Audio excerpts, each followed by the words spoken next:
Welcome back.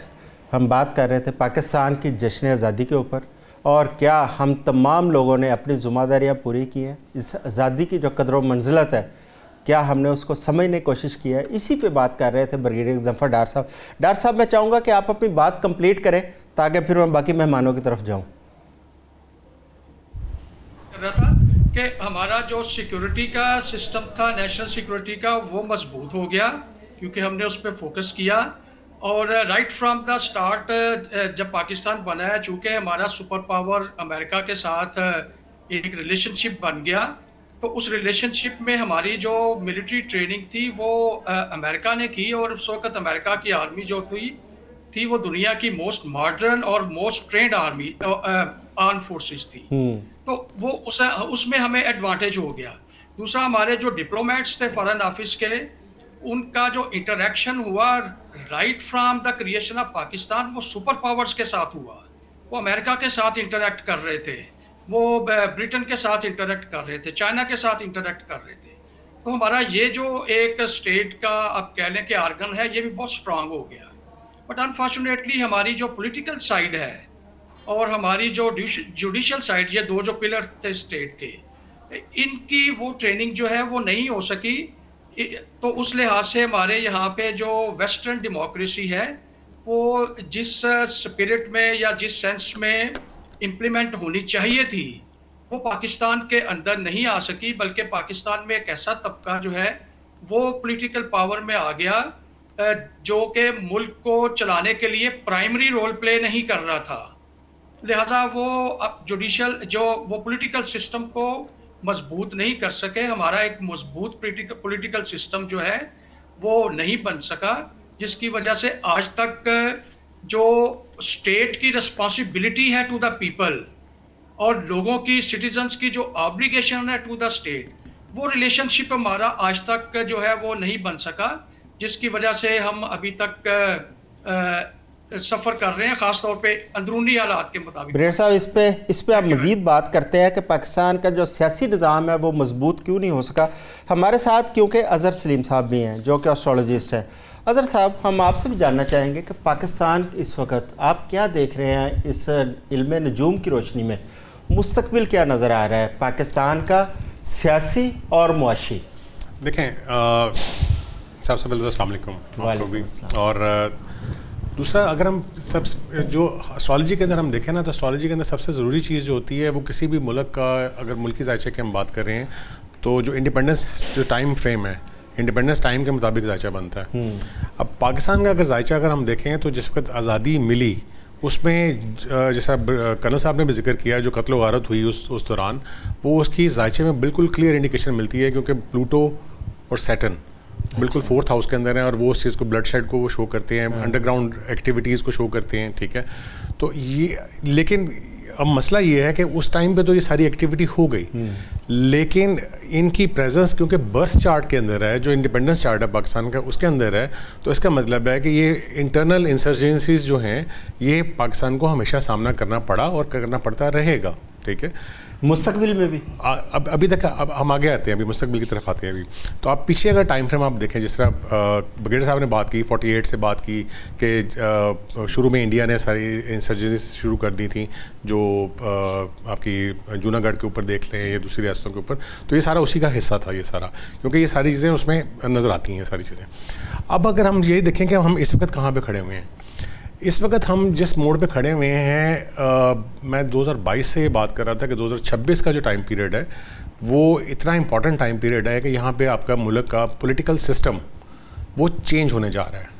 اچھا, ٹھیک ہے, جو 70 ایئرس کا پولیٹیکل سسٹم 70-80 ایئرس کا جو پولیٹیکل سسٹم چلتا آ رہا ہے وہ یہاں پہ چینج ہونے جا رہا ہے. اب وہ کس طرح, جو 10th ہاؤس ہے اسٹرالوجی کے اندر کسی بھی کنٹری کے ذائچے میں جو 10th ہاؤس ہے اس کا کسب جو ہے وہ آپ کی رولنگ سسٹم کو شو کرتا ہے. اچھا, ٹھیک ہے, رولنگ سسٹم کے اوپر 4th ہاؤس میں پلوٹو نیٹل میں پڑا ہوا ہے, برتھ چارٹ میں پڑا ہوا ہے. اس کے اپوزٹ اب پلوٹو آ رہا ہے جو کہ سب سے پہلے 10th ہاؤس کے کسب کے اوپر پہلی اس کی جو کراسنگ ہوئی تھی وہ مارچ پہ ہوئی تھی, دوسری ابھی ہو رہی ہے, 3 نومبر میں ہونی ہے. اچھا ٹھیک ہے, کیونکہ پہلے ڈائریکٹ تھا, پھر ریٹروگریڈ ہو کے اب پھر آخری ڈائریکٹ جو ہے وہ اس میں ہوگا. تو یہ مارچ سے یہ ساری ایکٹیویٹی سٹارٹ ہو چکی ہوئی ہے, اور نومبر تک یہ کہیں نہ کہیں کسی نہ کسی سرے لگ جائے گی, جہاں پہ آپ کا ایک سسٹم نئی شفٹ کی طرف چلا جائے گا. نہیں, آپ کا علم اس میں کیا کہتا ہے کہ یہ سسٹم کس طرف جا رہا ہے؟ دیکھیں, میں اس میں پہلی بات, اب پاکستان میں ایک فیکٹر نہیں ہے جو آپ کی رولنگ ایلیٹ میں شامل ہے. ٹھیک ہے, رولنگ ایلیٹ میں آپ کے مختلف فیکٹرز جو ہیں وہ سارے آ جاتے ہیں. ٹھیک ہے, اب پہلی چیز تو آپ یہ ذہن میں رکھیں کہ یہاں پہ موسٹ امپورٹنٹ چیز جو ہے وہ یہ ہے کہ آپ کا جو رولنگ سسٹم جو چلتا آ رہا ہے 70 سال سے, ٹھیک ہے, وہ چینج ہونے جا رہا ہے, کیونکہ 10th ہاؤس کا کسپ ہے, وہ رولرز کو ڈیل کرتا ہے. میں یہاں پہ ایک چیز, ہمارے ملک میں 2 قسم کا رولنگ سسٹم آیا ہے, ایک آیا ڈیموکریٹک اور دوسرا آیا ڈکٹیٹرشپ. دیکھیں, اگر اوپنلی بات کریں نا تو ڈیموکریٹک کے پیچھے بھی ہمیشہ ڈکٹیٹرشپ رہی ہے کہیں نہ کہیں پہ. ٹھیک ہے, آپ کا کیا خیال ہے آگے جو چینج ہونے جا رہا ہے وہ کس طرف جا رہا ہے؟ میں وہی بتانے لگا ہوں کہ جو 70 سال سے جو چلتا آ رہا ہے سسٹم, ٹھیک ہے, وہ سسٹم پاکستان کے اندر اس وقت ایک نئی ڈائریکشن میں جانے جا رہا ہے. اب اس میں آپ یہ دیکھ لیں, اب آپ چاہے اس کو آپ صوبوں کی طرف لے جائیں, چاہے آپ اس کو صدارتی نظام کی طرف لے جائیں, ٹھیک ہے, لیکن جو 70 سال سے چلتا آ رہا ہے وہ سسٹم آپ کا چینج ہونے جا رہا ہے. جو جتنا اگر آپ یہ کہیں کہ جو ادر فورسز جو ہیں جن کی, میں اپنے ناظرین کی تھوڑا سا اس کو آسانی کے لیے, کیا پاکستان کا جو ایک اس وقت پارلیمانی نظام ہے, آپ کا علم کیا کہتا ہے کہ وہ صدارتی نظام کی طرف جا رہا ہے؟ بالکل جا سکتا ہے. اچھا, بالکل پاسبل ہے یہ چیز, اور یہ ایک واضح اشارے, بالکل واضح, بالکل کافی, مطلب کتنا ٹائم آپ سمجھتے ہیں کہ اس کے لیے؟ دیکھیں, میرے خیال میں اب یہ جو اسپیکٹ, اب یہ ذہن میں رکھیں کہ پاکستان کے ذائچے کے اندر جو اس وقت میجر آؤٹر پلانٹ جو ہے پلوٹو, اس کا جو ٹرانزٹ ہے وہ یہاں سے تو شروع ہو رہا ہے اس وقت. ٹھیک ہے, ایکویریس میں 4 ڈگری جو MC ہے اس کے اوپر سے شروع ہو رہا ہے. ٹھیک ہے, اب پاکستان کے لیو میں 20 ڈگری تک سن بیٹھا ہوا ہے, یعنی کہ 14 ڈگری پہ سیٹرن ہے, پلوٹو ہے, پھر 20 ڈگری پہ سن ہے. تو پلوٹو نے 2032 تک یہ ٹرانزٹ کمپلیٹ کرنا ہے. اچھا, ٹھیک ہے, 2032 میں آخری ہٹ جو ہونی ہے وہ سن کے ساتھ ہونی ہے پاکستان کے اپوزیشن کی. ٹھیک ہے, تو یہ یہاں سے ہم اس ٹائم فریم میں انٹر ہو چکے ہیں. ایک امیڈیٹ چینج ہمیں نظر آ جائے گا, بہت جلدی نظر آ جائے گا. ٹھیک ہے, اسی سال کے اینڈ پہ یا اگلے سال کے اسٹارٹ کے اوپر ہمیں ایک امیڈیٹ چینج جو ہے سیٹ اپ میں نظر آ جائے گا. ٹھیک ہے, اس لیے میں تو یہی کہتا ہوں کہ جس وقت جو کرنٹ پولیٹیکل سیٹ اپ چل رہا ہے اس وقت, وہ یہاں پہ وہ سسٹین کرتا ہوا مجھے نظر نہیں آتا. بریک ہو رہا ہے. ٹھیک ہے, اس پہ ہم جاری رکھیں گے. میں دوبارہ پھر آپ کی طرح, کرنل صاحب بڑی امپورٹنٹ بات کی ہے اظہر صاحب نے ایسٹرالوجی کی روشنی میں, کہ پاکستان کا جو اس وقت نظام چل رہا تھا 79 سال سے, وہ تبدیل ہوتا ہوا نظر آ رہا ہے. اچھا, اب وہ نظام صرف 2 ہی صورتوں میں ہم نے دیکھا ہے, ایک ڈیموکریٹک اور ایک ڈکٹیٹرشپ والا. اب یہ جو اگر تبدیلی کی جو بات کر رہے ہیں اظہر صاحب, آپ کیا فورسی کر رہے ہیں, آپ کیا دیکھ رہے ہیں کہ آگے کیا تبدیلی آپ کو نظر آ رہی ہے سیاسی طور پر؟ جی, میں عرض کروں گا, پچھلے 79 ایئرس جو غریبوں, مسکینوں, میرٹ والے اور قابلیت والے لوگوں کے ساتھ اشرافیہ نے کیا ہے, اور جو ہماری پارلیمنٹ اب تک کر رہی ہے, وقت آ گیا تبدیلی کا, اس کو کوئی نہیں روک سکے گا. نہ اس میں ان تینوں پارٹیوں میں سے کسی کی لیڈرشپ ناراض ہو یا خوش ہو, مگر یہ تبدیلی تو ابھی دنیا میں جگہ جگہ ہر جگہ آنی ہے جس جگہ افرنگی کا راج چل رہا ہے. میں ادھر یہ کہنا بھی چاہوں گا اقبال کی, من کی دنیا میں نہ پایا میں نے افرنگی کا راج, من کی دنیا میں نہ دیکھے میں نے شیخ و برہمن, پانی پانی کر گئی مجھ کو کلندر کیجے بات, تو جھکا جب غیر کے آگے نہ من تیرا نہ تن. بڑی ہو گئی ہے ابھی, جب کہ ملک ڈیفالٹ ہو چکا ہوا ہے, جب بڑی مشکل سے ریکور کیا ہے, جب ملک کی اکائیوں میں دہشت گردی اتنی جا چکی ہے کہ نکالنے کے لیے میجر چینجز ناگزیر ہیں, اور جب کہ نہ گورننس نظر آتی ہے, نہ اکاؤنٹیبلٹی نظر آتی ہے, نہ انصاف نظر آتا ہے. تینوں چیزیں جو ہیں وہ کرپشن کا شکار ہیں. تو یہ آگے نہیں چل سکتا جی. اس کی شکل جو بدلنے کی ابھی جو سامنے آ رہی ہے وہ بہتر شکل ہے, مگر اس میں بھی میں ایک کاشن کرتا جاؤں کہ ملک کو بہت زیادہ ڈیوائیڈ نہ کیجیے گا. آپ 18 20 22 25 صوبے نہیں سہار سکیں گے. اتنے گورنر، اتنی اسمبلیاں، اتنے باؤنڈریاں، اتنے وسائل اور اتنی، اس کو یکجا رکھیے. جو ابھی صوبے ہیں ہر صوبے کو 1 2 2 3 3 حصوں میں تو ڈیوائیڈ کرنا مناسب ہوگا، کنٹرول بھی کیا جا سکے گا. یہ ضرور ہے کہ لوگوں کا ڈسٹنس کم ہونا چاہیے، انتظامی طور پہ بہتر یونٹ ہونے چاہیے، میئر ہونے چاہیے. اگر صوبائی اسمبلیاں قربان بھی کرنی پڑے کر دیجئے. آپ کو یاد ہوگا یہ سارے صوبائی اور نیشنل اسمبلی کے ممبر جو ہیں یہ میئر کے الیکشن میں مشرف کے ہوتے ہوئے، اس لیے یہ صوبائی اسمبلیاں قربانی سے کیا مراد ہے آپ کی؟ سر میری کی قربانی سے مراد یہ ہے کہ انتظامی یونٹ بنائیں. جتنے آپ کے پاس ڈویژن ہیں ان تمام یونٹ بن گئے کرنل صاحب، لیکن اوپر جو پارلیمانی سسٹم ہے، پارلیمانی سسٹم نیشنل لیول پہ آپ کے پاس 2 ہاؤسز ہیں، نیشنل اسمبلی ہے، سینٹ ہے. ان کی سیٹیں بڑھا دیں بے شک، مگر یہ جو صوبے میں آپ نے رکاوٹ رکھی ہوئی ہے جو کہ بلدیاتی نظام کو اور نچلے نظام کو کھا جاتی ہے. نہیں، آپ صدارتی نظام کی تو نہیں بات کر رہے. پھر میں سمجھتا ہوں جو کہ اگر صوبائی اسمبلیاں ختم ہوگی تو اس کا مطلب مرکز میں جا رہے ہیں تو ایک صدارتی نظام ہے. جی میں عرض کروں گا جی، جہاں جہاں بھی دنیا میں صدارتی نظام اور کنٹینیوٹی آف کمانڈ کا دھیان رکھا گیا ہے اور یہ ہر روز کے انتشار سے بچا گیا ہے، وہی ملک ترقی کیے ہیں. چائنا سے لے کے دنیا کے آخری ملک تک آپ سٹڈی کر لیں. آپ ایک ملک کی ایک تفصیل سے سسٹم کو سٹڈی کیجئے اور ادھر ہی کامیاب ہے جہاں پوری پارس دی ہوئی ہیں آپ نے یونین کونسل میں، بلدیاتی نظام میں، ضلع کونسل میں اور میئر میں. میئر کو طاقتور کریں اور وہ میئر اس سسٹم سے گزرے بغیر کوئی بندہ پارلیمنٹ کا الیکشن نہ لڑ سکے. اگر صوبائی اسمبلیاں رکھنی بھی ہیں تو پھر صوبائی اسمبلیوں کی نیوسنس ویلیو اور لٹو پھٹو اور یہ ڈیولپمنٹ فنڈ اور یہ سفارشیں، اور دیکھیں صوبائی اسمبلی آپ رکھ لیں کہ بھی آپ وزیر اعلیٰ رکھیں گے، وزیر اعلیٰ ان کا محتاج ہوگا تو آپ کس طریقے سے اس کو چلائیں گے؟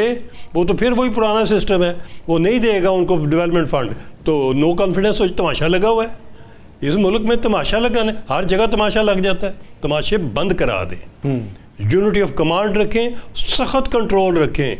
منشیات پہ کنٹرول رکھنے کی ضرورت ہے. پاکستان دنیا کے اوپر والے ملکوں میں ہے جو راستہ دیتا ہے منشیات ساری دنیا کو سپلائی ہونے کی. اسی سے ٹیرورزم آتی ہے، اسی سے ساری گڑبڑ آتی ہے، اسی سے اشرافیہ آتی ہے، اسی سے بلیک منی آتی ہے اور کوئی ٹیکس دینے کو تیار نہیں ہے. ادھر پی آئی اے خریدنے والے پاکستان میں موجود ہیں، ادھر ہر چیز آپ کی ساری پرائیویٹائزیشن کے آپ کے جتنے 150 منصوبے سارے پاکستانی خرید سکتے ہیں. بہت پیسہ ہے، لاکر بڑے ہوئے ہیں آپ کے. مگر اگر آپ یہ ٹیکس سسٹم رکھیں گے، یہ ایف بی آر رکھیں گے، یہی آپ لٹو پھٹو کے ایک پی این سے لے کے پریزیڈنٹ ہاؤس تک نہ دیانت ملتی ہے، نہ امانت ملتی ہے، نہ ایفیشنسی ملتی ہے، نہ کیپیبلٹی ملتی ہے، نہ میرٹ ملتا ہے. تو یہ کیا نظام ہے؟ ٹھیک ہو گیا. بریگیڈیئر صاحب، آج پاکستان کی جو ہم جی ڈی پی گروتھ دیکھیں تو 3.7% پہ کھڑی ہے. پاکستان کے اندر ایکسپورٹس ہم دیکھتے ہیں تو $30 ارب، بڑی دیر سے ہم سن رہے ہیں کہ $30 ارب کے ارد گرد ہماری ایکسپورٹس پسی ہوئی ہیں. تعلیم سے محروم اگر ہمارے بچے ہیں، تقریباً 2.5 کروڑ بچہ ہمارا وہ ہے جو اس وقت سکول نہیں جا رہا، جو تعلیم سے محروم ہے. اس کے بعد غربت کی شرح 43% سے زیادہ ہو چکی ہے. بے روزگاری کی شرح وہ بھی آپ کو بے تحاشا نظر آتی ہے. 10 کروڑ 50 لاکھ ایسے لوگ ہیں جو غربت کی لکیر کے نیچے ہیں. ہم نے پارلیمانی نظام بھی دیکھ لیا، ہم نے ڈکٹیٹرشپ بھی دیکھ لی. ابھی جو بات ہو رہی ہے کہ ایک نئے نظام کی، آپ کیا سمجھتے ہیں اس ملک کی تعمیر و ترقی کے لیے کون سا ایسا نظام لے کے آئیں کہ یہ ملک آگے بڑھ سکے؟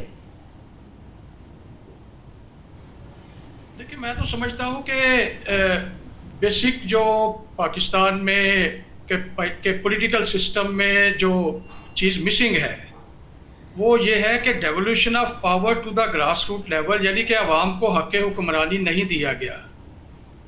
تو جب عوام کو حق حکمرانی نہیں دیا گیا تو عوام کے مسائل جو ہیں وہ حل نہیں ہو سکتے. عوام کے مسائل جو ہے عوام کے جو لوکل نمائندے ہیں وہ ایک بہتر طریقے سے حل کر سکتے ہیں، کیونکہ وہ نمائندہ جو ہے وہ عوام کے درمیان میں ہی موجود ہے اور ہر وقت عوام اس کو ایکسیس کر سکتے ہیں. وہ انڈر پریشر رہے گا اور اس کو عوام کی خدمت کرنا پڑے گی. ہم نے وہ کرنے کی بجائے اس ٹیئر کو بیچ سے نکال کے تو ایک ایسا ٹیئر حکمرانی کا جو ہے وہ کریٹ کیا ہے جو لوگوں کو ایکسیسیبل نہیں ہے. ابھی آپ دیکھیں یہ جتنے بھی محکمے ہیں صوبائی سطح پہ جو آپریٹ کر رہے ہیں، یہ عام سٹیزن کو وہ ایکسیسیبل، اس کی ایکسیس نہیں ہے ان میں. اگر وہ جاتا ہے تو اس کو رشوت دے کے اپنا کام کرانا پڑتا ہے یا کوئی سفارش کرا کے اپنا کام کرانا پڑتا ہے. تو یہ جو ڈیٹیچ کر دیا گیا ہے حکمرانی سسٹم کو عوام کی ضروریات سے، عوام کے کنسرن سے، تو اس کی وجہ سے یہ پرابلم ہو رہے ہیں. اس سسٹم کے اندر ہم کوئی بھی لے آئیں، صدارتی نظام لے آئیں، پارلیمانی نظام رکھیں جو بائی کیمرل ہے، کچھ بھی کر لیں، یہ اس وقت تک ٹھیک نہیں ہوگا جب عوام کو ان کا حق حکمرانی جو ہے وہ منتقل نہیں کیا جائے گا.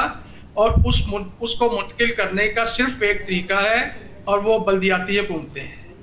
اور اسی سے آپ دیکھیں، اس لحاظ سے اگر ہم دیکھتے ہیں تو پاکستان کے اندر جمہوریت کو کمزور کرنے والے لوگوں میں صرف ڈکٹیٹر شامل نہیں ہیں. جو پولیٹیکل پارٹی ہے اور ہماری پولیٹیکل ایلیٹ ہے، یہ بھی اتنی ہی مجرمانہ غفلت کے شکار ہوئے ہیں جتنا کہ غیر جمہوری کوئی ڈکٹیٹر ہوا ہے. اس لیے جب ہم اپورشنمنٹ آف بلیم کرتے ہیں تو ہم یہ دیکھیں کہ اس ملک میں اگر پولیٹیکل ریفارمز نہیں ہو سکیں، اگر اس ملک کا پولیٹیکل سسٹم ٹھیک نہیں ہو سکا، جس کے ٹھیک نہ ہونے کی وجہ سے عوام کو حق حکمرانی نہیں مل رہا، تو اس کی ایک بہت بڑی جو ذمہ داری ہے وہ ہماری پولیٹیکل لیڈرشپ جو کہ پچھلے 79 سال سے چلی آ رہی ہے اس پہ، اور جو پولیٹیکل پارٹیز چلی آ رہی ہیں ان کے اوپر بھی یہ عائد ہوتا ہے. وہ بھی برابر کے جو ہیں وہ مجرم ہیں. حالانکہ آپ دیکھیں سپریم کورٹ نے ایک ڈیسیژن دیا ہوا ہے کہ ضلعی حکومتیں جو ہیں وہ قائم کی جائیں اور ان کو پورے اختیارات دیے جائیں، لیکن وہ نہیں ہوتا. اور کوئی بھی بندہ آپ دیکھ لیں، کوئی بھی ہماری لیڈرشپ جو آئی ہے جس نے بڑے نعرے مارے ہیں پاکستان میں ریفارمز لانے کے اور پاکستان کو ترقی دینے کے، کسی نے ایسا نہیں کیا ہے اور سب اس میں فیل ہوئے ہیں. تو میں سمجھتا ہوں کہ پاکستان کا جو ابھی پرابلم ہے، ان پرابلم میں یہ ایک بنیادی نقطہ ہے جو ہونا چاہیے، ٹھیک ہونا چاہیے. دوسری میں نے ایک بات کی تھی کہ جو اسٹیٹ اور سٹیزن کا ریلیشن شپ ہے یہ بہت زیادہ خراب ہوا ہے. اسٹیٹ اس وقت اپنی جو ذمہ داریاں ہیں سٹیزنز کی طرف وہ پوری نہیں کر پا رہی. اور آپ دیکھیں کہ جیسے آپ نے ابھی فگر دیے ہیں، کتنے لوگ جو ہیں 59 ملین لوگ جو ہیں وہ بے روزگار پھر رہے ہیں. یوتھ جو ہے وہ 16% یوتھ جو ہے وہ ان کا ان امپلائمنٹ ریٹ 16% ہے، تقریباً 16 to 18%. جو لوگ ہماری population below the poverty line رہ رہی ہے وہ 110 ملین ہے، یعنی کہ ہماری 42% آور پاپولیشن. پھر جو چلڈرن آؤٹ آف اسکول ہیں ان کو دیکھ لیں. اب یہ ساری چیزیں جو ہیں، یہ ساری چیزیں تب ٹھیک ہوں گی جب اسٹیٹ کا اور سٹیزن کا جو آپس کا ریلیشن شپ ہے یہ ٹھیک ہوگا. اور یہ ٹھیک کرنا جو ہے یہ سیاستدانوں کی ذمہ داری ہے. سیاستدان اپنی یہ ذمہ داری نہیں کر پا رہے. باقی ہم اسٹیبلشمنٹ کو جو انہوں نے ٹھیک نہیں کیا اس کا ہم وہ کر رہے ہیں، الزام دے رہے ہیں، سب کچھ کر رہے ہیں. لیکن جن لوگوں نے جو ہمارے نمائندے ہیں جو انہوں نے نہیں کیا، اس کے اوپر بھی نظر رکھ کے ان سے بھی اکاؤنٹیبلٹی کرنی چاہیے. دیکھیں یہ جو سسٹم ہوتا ہے اسٹیٹ کا اور سٹیزن کا ریلیشن شپ ہوتا ہے، اس کے اندر سب سے امپورٹنٹ جو فیکٹر ہے وہ دو فیکٹر ہیں. ایک ہے اکاؤنٹیبلٹی اور دوسرا فیکٹر ہے کنٹرول آف کرپشن.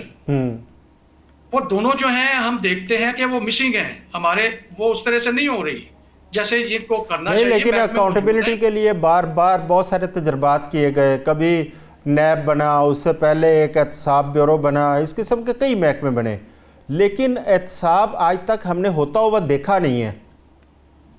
اس کی وجہ یہ ہے کہ ہم نے محکمے تو بنا دی ہیں لیکن ساتھ ہی ان محکموں کو پولیٹیسائز کر دیا ہے، اور ان محکموں کو ہم نے پولیٹیکل وکٹمائزیشن کے لیے استعمال کرنا شروع کر دیا ہے. تو یہ جو ہے یہ ایسا نہیں ہونا چاہیے. اور